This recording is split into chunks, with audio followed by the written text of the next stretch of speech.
नमस्कार मंडळी. दिव्यांचा सण दिवाळी अगदी जवळ आलाय आणि त्यासोबतच उत्साहाचं आणि चैतन्याचं वातावरणही. आज आपण दिवाळीच्या पहिल्या आणि खूप महत्त्वाच्या दिवसाविषयी बोलणार आहोत, तो म्हणजे धनत्रयोदशी. आपल्याला वाटतं धनत्रयोदशी म्हणजे सोनं खरेदी करण्याचा दिवस, पण तेवढंच नाहीये. यामागे आरोग्य, समृद्धी आणि संरक्षणाची खूप खोल संकल्पना आहे. चला तर मग या उत्सवाचे सगळे पैलू जाणून घेऊया, त्याची ओळख, महत्त्व, पूजा, अगदी सगळ्या गोष्टी. तर दिवाळीचा हा भव्य उत्सव सुरू होतो तो कार्तिक महिन्याच्या कृष्ण पक्षातल्या 13व्या दिवशी, म्हणजेच धनत्रयोदशीला. हा दिवस वसुबारस नंतर येतो आणि खरं तर इथूनच दिवाळीची खरी रोषणाई सुरू होते. धनत्रयोदशीचा दिवस म्हणजे एक वेगळाच उत्साह, एक वेगळीच ऊर्जा असते, नाही का? पहाटे पहाटे तेल लावून केलेला अभ्यंग स्नान, मग घराघरातून येणारा फराळाचा तो खमंग वास, फटाक्यांचा आवाज आणि सगळ्यात महत्त्वाचं म्हणजे कुटुंबासोबत एकत्र येऊन साजरा होणारा आनंद. हे सगळं वातावरण खरंच खूप खास असतं. पण हा दिवस फक्त एवढ्यापुरता नाहीये. या दिवशी आपण समृद्धी आणि यशासाठी काही महत्त्वाच्या देवतांचे आशीर्वाद घेतो. चला तर मग बघूया या दिवशी नक्की कोणाकोणाची पूजा केली जाते. सगळ्यात आधी अर्थातच देवी लक्ष्मी, धन, सौभाग्य आणि समृद्धीची देवता. प्रत्येक घरामध्ये लक्ष्मी देवीची पूजा केली जाते, जेणेकरून वर्षभर घरात आर्थिक भरभराट राहो. आणि लक्ष्मी देवी सोबतच आपण पूजा करतो विघ्नहर्ता गणेशाची, कारण कोणत्याही शुभ कार्याची सुरुवात तर गणपती बाप्पाच्या आशीर्वादानेच होते. त्यांची पूजा केल्याने समृद्धीच्या वाटेतले सगळे अडथळे दूर होतात असं मानलं जातं. देवी लक्ष्मी आणि गणेशासोबतच देवांचे खजिनदार म्हणजे भगवान कुबेर यांचीही पूजा केली जाते. आणि इथे एक गंमतशीर गोष्ट आहे. समजा आपल्याकडे कुबेरांची मूर्ती नसेल तर काय करायचं? तर काळजी नाही, एका सुपारीला कुबेराचं प्रतीक मानून तिची पूजा करण्याची परंपरा आहे. पण थांबा, धनत्रयोदशी म्हणजे फक्त पैसा आणि सोनं नाही, खरी संपत्ती तर आपलं आरोग्य आहे, बरोबर ना? म्हणूनच या दिवशी आरोग्याची देवता भगवान धन्वंतरी यांचीही पूजा केली जाते. धन्वंतरीची कथा तर खूपच रंजक आहे. पौराणिक कथेनुसार जेव्हा देव आणि दानवांनी अमृत मिळवण्यासाठी समुद्र मंथन केलं, तेव्हा त्यातून 14 दिव्य रत्न बाहेर आली. त्यापैकीच एक होते भगवान धन्वंतरी, ज्यांना देवांचे वैद्य आणि आयुर्वेदाचे जनक मानलं जातं. तुम्ही जर धन्वंतरीची मूर्ती पाहिली तर त्यांच्या 4 हातांमध्ये आपल्याला खास गोष्टी दिसतात.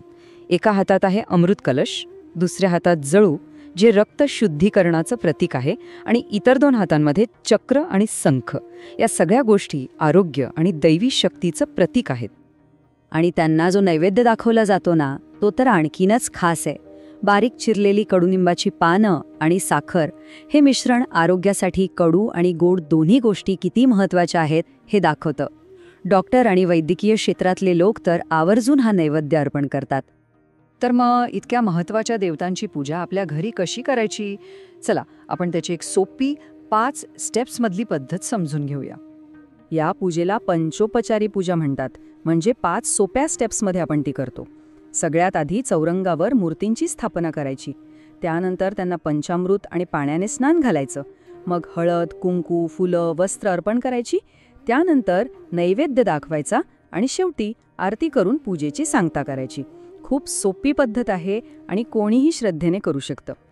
आणि हो, जेवणाच्या नैवेद्यासोबतच ह्या पूजेत धणे, गूळ आणि बत्तासे यांना विशेष महत्त्व आहे. असं म्हणतात की धणे हे धनाचं, गूळ हे जीवनातल्या गोडव्याचं आणि बत्तासे शुद्धतेचं प्रतीक आहेत. आता बघा, धनत्रयोदशी फक्त घरापुरती मर्यादित नाही, शेतकरी आणि व्यापाऱ्यांसारख्या वेगवेगळ्या लोकांसाठी सुद्धा या दिवसाचं खूप महत्त्व आहे आणि त्यांची साजरी करण्याची पद्धती थोडी वेगळी आहे. एकीकडे शेतकरी या दिवशी शेतात आलेल्या नवीन धान्याच्या राशीची पूजा करून जमिनीबद्दल आपली कृतज्ञता व्यक्त करतात, तर दुसरीकडे व्यापारी चोपडा पूजन करतात, म्हणजे आपल्या हिशोबाच्या नवीन वह्यांची पूजा करून नवीन आर्थिक वर्षाची सुरुवात करतात. दोन्ही पद्धती समृद्धीच्याच वेगवेगळ्या रूपांचं प्रतीक आहेत, नाही का?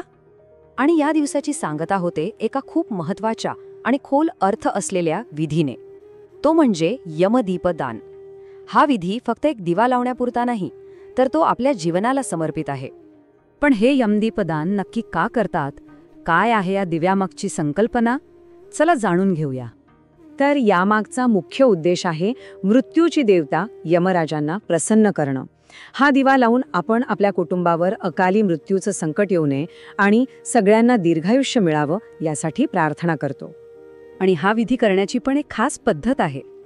यासाठी गव्हाच्या कणकेचा एक दिवा बनवतात, त्यात तिळाचं तेल घालतात आणि तो दिवा घराच्या बाहेर दक्षिणेकडे तोंड करून ठेवतात, कारण दक्षिण दिशा ही यमाची दिशा मानली जाते. मग दिवा लावून संरक्षण आणि दीर्घायुष्यासाठी प्रार्थना केली जाते. आणि यातली सगळ्यात सुंदर गोष्ट म्हणजे ही प्रार्थना फक्त स्वतःच्या कुटुंबासाठी नसते, तर आपल्या देशाच्या सीमेवर रक्षण करणारे सैनिक, आपली सुरक्षा करणारे पोलीस आणि समाजासाठी काम करणाऱ्या प्रत्येकाच्या चांगल्या आयुष्यासाठी प्रार्थना केली जाते. म्हणजेच बघा, धनत्रयोदशी आपल्याला शिकवते की संपत्ती म्हणजे फक्त पैसा किंवा सोनं नाही, तर खरं धन म्हणजे आपलं आरोग्य, आपलं सुरक्षित आणि दीर्घायुष्य. आणि हा सण याच सगळ्या प्रकारच्या संपत्तीचा उत्सव आहे. आणि हा सण आपल्याला विचार करायला लावतो की जेव्हा एक दिवा फक्त धनासाठी नाही तर जीवनासाठी लावला जातो, तेव्हा आजच्या आपल्या धावपळीच्या आयुष्यात खऱ्या समृद्धीचा अर्थ काय आहे. याच सुंदर विचारासोबत तुम्हा सगळ्यांना दिवाळीच्या खूप खूप शुभेच्छा.